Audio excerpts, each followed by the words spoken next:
Ah oui, c'est stressant. Oh, mimi. Non, mais vas-y, je t'écoute en même temps.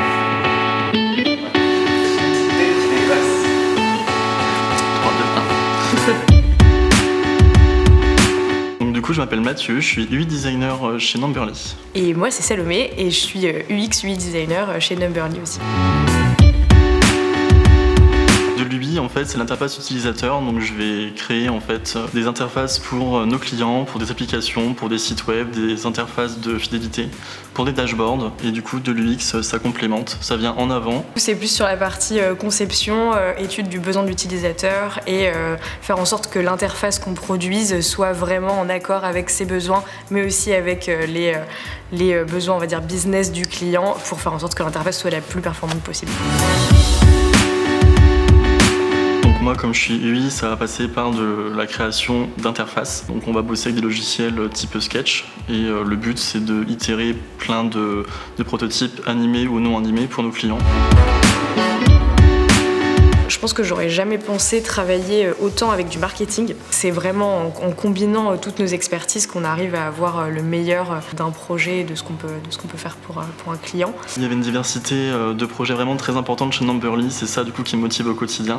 Tous les jours, à chaque fois, il y a un nouveau challenge à relever, de par la diversité des projets, de par les diverses équipes avec qui on travaille.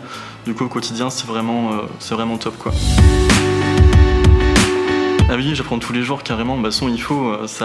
Notre métier bouge tous les jours. En fait, il y a toujours de la veille à faire tous les jours. Au niveau des logiciels, du design, de ce qu'on peut proposer. Enfin, faut toujours être en veille, toujours.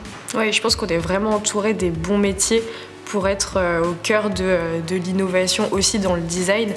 Et je pense qu'on tend petit à petit à une approche qui est de plus en plus scientifique au final dans nos métiers, de par le fait qu'on soit entouré de data scientists, de métiers qui soient beaucoup plus autour de la data.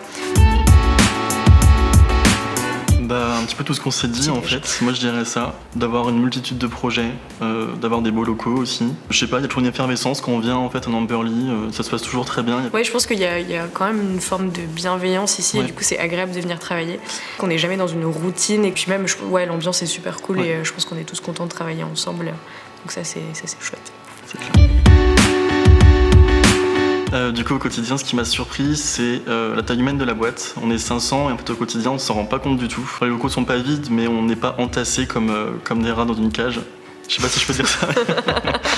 Moi, je suis arrivée il y a 4 ans et effectivement, ce qui me surprend quand je fais un peu la rétrospective de ces 4 années, c'est à quel point ça a changé. Et donc, ça souligne vraiment la facilité de changement qu'on a ici.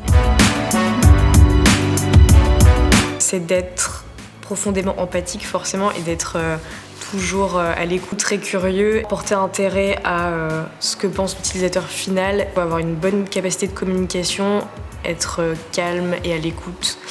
Et en termes d'UI, je dirais qu'il faut être assez rigoureux quand même dans ce qu'on va produire au quotidien.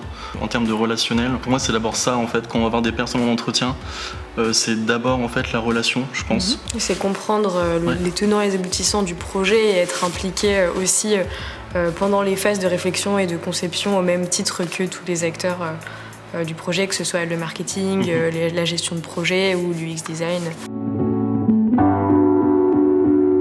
On sera vieux. Ouais. Je pense qu'il y aura beaucoup d'automatisation avec nos logiciels.